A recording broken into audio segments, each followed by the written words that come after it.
90 రోజుల కోర్సు పూర్తి చేస్తే చాలు 100% ప్లేస్మెంట్ సపోర్ట్ తో సాఫ్ట్వేర్ జాబ్ మీ సొంతం. వెంటనే కోడ్ జ్ఞాన్ డెస్టినేషన్ ని సంప్రదించండి. నమస్కారం అలగారి రవీంద్రనాథ్ గారు. నమస్తే అండి శ్రీ గారు. సార్, కేవియట్ అంటే ఏంటి? ఇది ఏ సందర్భాల్లో మనం యూజ్ చేస్తూ ఉంటాం? ఎవరు దీన్ని యూజ్ చేసుకునే అవకాశం ఉంటుందంటారు? అండ్ దాంతో పాటు ఇది చట్ట ప్రకారంగా అసలు ఎలాంటి ఇన్ఫర్మేషన్ని ఇవ్వడం జరుగుతుందంటారు? సిపిసి 148A ప్రకారం కేవియట్ అనేది ఒక ముందస్తు జాగ్రత్త లేదా ముందస్తు హెచ్చరిక అని చెప్పుకోవచ్చు. ముఖ్యంగా ఈ సివిల్ ఇష్యూస్ సంబంధించినటువంటి విషయాల్లో కేవియట్ అనేది చాలా ప్రాధాన్యమైనటువంటి విషయం. చాలామందికి దీని గురించి అవేర్నెస్ కూడా లేదు. అంటే ఆస్తి వివాదాలు వచ్చేసరికి, అంటే ఇటీవల కాలంలో ఈ యొక్క ల్యాండ్ యొక్క వాల్యూస్ చాలా పెరిగిపోయాయి, అమాంతంగా పెరిగిపోయిన తర్వాత వాటి మీద బినామీలు కానీ లేకపోతే ఫార్జరీలు, ప్రీవియస్ డాక్యుమెంట్స్ అట్లా పుట్టించి దాన్ని క్రియేట్ చేసి మళ్ళీ ఎగ్జిస్టింగ్ ఉన్నటువంటి వ్యక్తుల మీద దాని మీద ఆ కోర్టుకు వెళ్ళి ఆ యొక్క ప్రాపర్టీ మీద రైట్స్ తీసుకోవడం, లేకపోతే ఇంజెక్షన్ ఆర్డర్స్ తీసుకోవడం, ఇట్లాంటివి ఇటీవల కాలంలో చాలా కోకులాలు అయిపోయాయి. అంటే కోర్టుకు వచ్చే వివాదాల్లో కోర్టు చాలా సందర్భాల్లో చెప్పారన్నమాట, జెన్యున్గా వచ్చే పర్సన్స్ తక్కువ, కానీ వివాదాల మీద అంటే రకరకాల ఫార్జరీస్ ఇట్లాంటి విషయాలు వచ్చిన వాళ్ళు చాలా ఎక్కువ ఉంటాయని చెప్తారు. అంటే ఉదాహరణకి నేను ఎగ్జాంపుల్ చెప్తాను చూడండి. ఉదాహరణకి ఒక ప్రాపర్టీ ఉంది, నేనే ఉన్నాను, నా ప్రాపర్టీ నేను రిజిస్ట్రేషన్ చేసుకున్నాను ఒక 10-15 ఇయర్స్ బ్యాక్. ఈరోజు అమాంతంగా వాల్యూ పెరిగింది. అయితే నేను ఫర్ ఎగ్జాంపుల్ ఒక 1995లో ఈ ప్రాపర్టీ కొన్నాను అనుకుందాం కాసేపు. అయితే ఒక వ్యక్తి ఏం చేశారు, 92లోనే ఆ ప్రాపర్టీకి సంబంధించినటువంటి ఒక డమ్మీ డాక్యుమెంట్ తయారు చేశాడు. అంటే ఎందుకు చేస్తారంటే, మనం ఏం చేస్తామంటే రియల్ ఎస్టేట్ బాగా పెరిగిన తర్వాత ఒకే డాక్యుమెంట్స్ జిరాక్స్లు తీసి మనం అందరికీ డిస్ట్రిబ్యూట్ చేస్తుంటాం ఆ డాక్యుమెంట్స్ చూపించాలనే ఉద్దేశంతో. అప్పుడు ఏం చేస్తారంటే అందులో బయ్యర్ ఎవరు, సెల్లర్ ఎవరు, ఇట్లాంటివన్నీ చూపించి కూడా ఫార్జరీ చేసే అవకాశం కూడా చాలా సందర్భాలు ఉంటుంది. చాలా సందర్భాలు ఒక డాక్యుమెంట్ బయటకు రిలీజ్ చేయాలంటే ఈ రోజున్న పరిస్థితుల్లో చాలా భయపడాల్సిన పరిస్థితి వచ్చింది. సో ఓల్డ్ డాక్యుమెంట్స్ క్రియేట్ చేసి ఒక అగ్రిమెంట్ క్రియేట్ చేసి ఆ అగ్రిమెంట్ ప్రకారం మీరు 95లో కొన్నారు కానీ 92లోనే ఈ ప్రాపర్టీ నేను కొన్నాను అని చెప్పి ఒక అగ్రిమెంట్ క్రియేట్ చేసి ఆ ఓనర్కి నేను ఎంతో కొంత అమౌంట్ ఇచ్చినట్టుగా చూపించి దానికి వ్యాలిడేషన్ తీసుకొని కూడా కోర్టుకు వెళ్ళి దాని మీద ఆ ప్రాపర్టీ మనం ఉన్నటువంటి ఎగ్జిస్టింగ్ మన ఉన్న ప్రాపర్టీ మీద కూడా మనకి కోర్టు నుంచి ఒక ఇంజెక్షన్ ఆర్డర్ తీసుకొచ్చి, నేను వేరే వాళ్ళకి అమ్ముతునే పక్షంలో నేను ఈ ప్రాపర్టీని వేరే వాళ్ళకి అమ్ముతున్నాను, ఈ విషయం తెలిసింది ఎవరో సమ్ ఫార్జరీ స్కామర్స్కి, అప్పుడు వాళ్ళు ఆ ప్రాపర్టీకి సంబంధించి వాళ్ళు దీని మీద కోర్టుకు వెళ్ళి ఇంజెక్షన్ ఆర్డర్ తీసుకొచ్చే అవకాశం కూడా ఉంటుంది. అటువంటి సందర్భాల్లో ఇదేంటంటే కోర్టుకి మనం ప్రజెంట్ సార్ నా ప్రాపర్టీ ఉంది, నా ప్రాపర్టీ మీద సంబంధించి వివాదాల పలానా వ్యక్తులు పెట్టే అవకాశం ఉంటుంది, కాబట్టి నాకు ముందుగానే అంటే నా యొక్క వాదన వినకుండా మీరు ఎటువంటి ఆర్డర్స్ కూడా ఇష్యూ చేయవద్దు అని చెప్పి కోర్టు ముందు మనం పెట్టుకునే పిటిషన్ని కేవియేట్ అంటారు. అంటే ప్రాపర్టీస్ విషయానికి వచ్చేసరికల్లా నా ప్రాపర్టీ ఆల్రెడీ ఉంది, మార్కెట్లో బాగుంది, ఈ ప్రాపర్టీ మీద కొంతమంది నా ఆపోజిట్ ఎవరైనా ఎనిమిస్ కావచ్చు, సమ్ ఎక్స్ ఎవరైనా కావచ్చు, దీని మీద కోర్టుకు వచ్చి నా వాదన వినకుండా, కొన్ని సందర్భాల్లో కోర్టు బోత్ సైడ్స్ వాదన వినకుండా కూడా కోర్టు స్టే ఆర్డర్ ఇచ్చే సందర్భాలు చాలా సందర్భాలు ఉంటుంది అక్కడ సిచ్యువేషన్ ప్రకారం.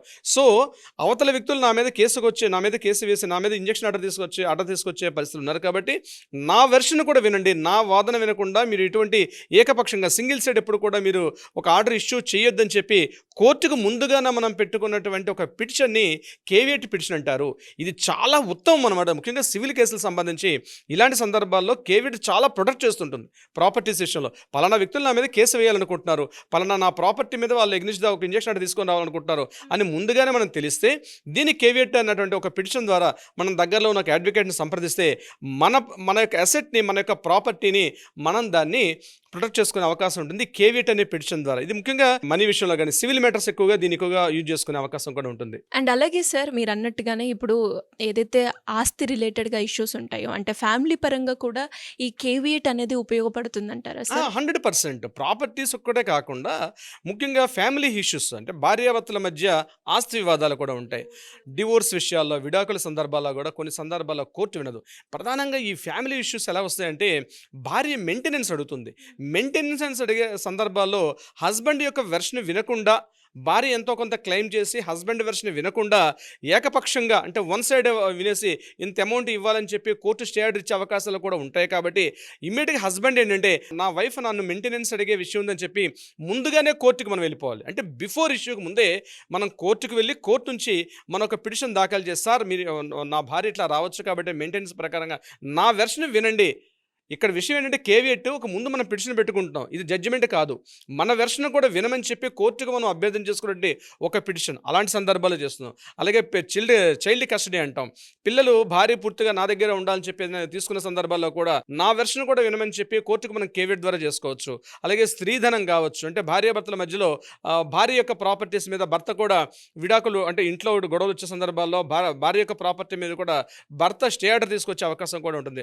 అటువంటి సందర్భాల్లో వైఫ్ ముందుగానే కోర్టుకు వెళ్ళి కేవియట్ పిటిషన్ పెట్టి కేవియట్ ఆర్డర్ ద్వారా దాన్ని నిలుపుదల చేసుకోవచ్చు. ఎప్పుడైతే కేవియట్ పెట్టామో ఇమీడియట్గా కోర్టు ఏంటంటే ఫస్ట్ కోర్టు ఏం చేస్తుందంటే మనొక పిటిషన్, అంటే ముందుగా ఒక ఇష్యూ కోర్టుకు వెళ్ళేటప్పుడే బిఫోర్ ఏం చేస్తుంది కోర్టు, ఇది కేవియట్ పిటిషన్ ఉందా లేదని చెక్ చేసుకుంటుంది.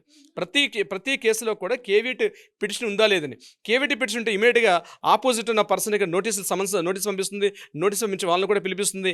మీ పర్సన్ ఎట్లా అంటున్నారు కాబట్టి మీ 2 వెర్షన్స్ వినమని చెప్పి కోర్టు వాళ్ళిద్దరిని కూడా పిలిపించి మాట్లాడుకునే అవకాశం కూడా ఉంటుంది ఈ కేవియట్ పిటిషన్ ద్వారా. ముఖ్యంగా ఫ్యామిలీస్ సంబంధించి ఇప్పుడు నేను చెప్పినటువంటి మెయింటెనెన్స్ కావచ్చు, డౌరీ అడ్జస్ట్మెంట్ కావచ్చు, చైల్డ్ కస్టడీ, అదేవిధంగా భార్య యొక్క ప్రాపర్టీస్ లేదా భర్త యొక్క ప్రాపర్టీ మీద భార్య ఎట్లాంటి ఆస్తి, ముఖ్యంగా ఇవన్నీ కూడా సివిల్ సంబంధించిన కేసుల్లో వీటిని చాలా వరకు కేవియట్ పిటిషన్ ద్వారా మనం దాన్ని ముందుగా ప్రొటెక్ట్ చేసుకోవచ్చు. క్రిమినల్కి సంబంధించి ఇది ఎలా ఉంటుంది సార్? క్రిమినల్ కేసులో మాత్రం కేవియట్ పిటిషన్ అనేది 100% ఉండదు. ఇది ఓన్లీ సివిల్ ఇష్యూస్కి మాత్రమే కేవియట్ పిటిషన్ ఉంటుంది. క్రిమినల్ ఇష్యూస్ అనేవి దట్ ఇస్ కంప్లీట్ సిఆర్పిసి అంట, క్రిమినల్ ప్రొసీజర్ కోడ్ వేరు దానికి సంబంధించింది. ఇది కంప్లీట్గా ఈ కేవియట్ అక్కడ మనం యాంటిసిపేటర్ బెయిల్ తీసుకుంటాం. క్రిమినల్ కేసులో ఏం చేస్తాం అంటే యాంటిసిపేటర్ బెయిల్ వస్తుంది. అంటే బెయిల్కి ముందే, అంటే ఆ ఇష్యూ జరుగుతుంది కాబట్టి ముందుగా నాకు బెయిల్ ఇవ్వమని చెప్పి కోర్టుకు మనం ఒక రిక్వెషన్ పెట్టుకుని that is called anticipatory bail. అది ఇక్కడ సివిల్ ఇష్యూస్కి వచ్చేసరికల్లా కేవియట్ అంటాం మనం. సో క్రిమినల్ ఇష్యూస్లో మాత్రం దీన్ని యాక్చువల్గా యాక్సెప్టెన్స్ ఉండదు. Only for civil cases section CPC 148A 148Aలో 1, 148, 143 వీటికి సంబంధించినటువంటి ఈ కంప్లీట్గా సివిల్కి సంబంధించి ముఖ్యంగా ప్రాపర్టీ సంబంధించిన విషయాల్లో కేవియట్ చాలా బలంగా పనిచేస్తుంది. ఇటువంటి సందర్భాల్లో కేవియట్ ద్వారా మనం ముందుగానే ప్రొటెక్షన్, అంటే వన్ సైడ్ స్టేట్మెంట్ ఇవ్వకుండా కోర్టుని మనం ప్రొటెక్ట్ చేసి కూడా దీన్ని మనం చేసుకునే అవకాశం ఉంటుంది. నాట్ ఓన్లీ ఒకే రకంగా కానీ కేవియట్ ఇంకో రకంగా కూడా యూజ్ చేసుకునే అవకాశం ఉంటుంది. లోవర్ కోర్టులో జడ్జిమెంట్ వచ్చేసింది, అతను హైకోర్టుకు లేదా అప్పర్ కోర్టుకి అతను అప్పీల్ చేసుకునే అవకాశం ఉంటుంది. సో అప్పర్ కోర్టుకు వెళ్ళే సందర్భాల్లో అప్పర్ కోర్టుకు వెళ్ళి కూడా ఈ ప్రాపర్టీ మీద స్టే తీసుకొచ్చే అవకాశం కూడా ఉంటుంది. అటువంటి సందర్భాల్లో కూడా మనం ఇమీడియట్గా అప్పర్ కోర్టుకి మనం రిక్వెషన్ పెట్టి కేవియట్ వేసి అక్కడ నా యొక్క వెర్షన్ కూడా వినమని చెప్పి కోర్టుకు మనం ఒక పిటిషన్ కూడా పెట్టే అవకాశం కూడా ఉంటుంది. సార్ మరి దీనికి ఎన్ని రోజులు వ్యాలిడిటీ ఉంటుంది? దీని ఫ్రీ స్ట్రక్చర్ ఎలా ఉంటుంది? ఎవరైనా కూడా ఈ కేవియట్ ఫామ్ని కావచ్చు దీన్ని ఫైల్ చేసేటప్పుడు లీగల్ పరంగా ఎలాంటి ప్రొసీజర్ని ఫాలో అవ్వాలి సార్? కేవియట్ యాక్చువల్ వ్యాలిడిటీ అంటే 90 days వ్యాలిడిటీ ఉంటుంది. మనం అప్లై చేసుకున్నటువంటి పిటిషన్ పెట్టుకున్న డే నుంచి 90 days వరకు దానికి మ్యాక్సిమం లిమిట్. మళ్ళీ 90 daysలో అతను ఎవరైనా ఆపోజిట్ పర్సన్ వచ్చి స్టే ఆర్డర్ తీసుకోవడానికి అవకాశం ఉంటుంది.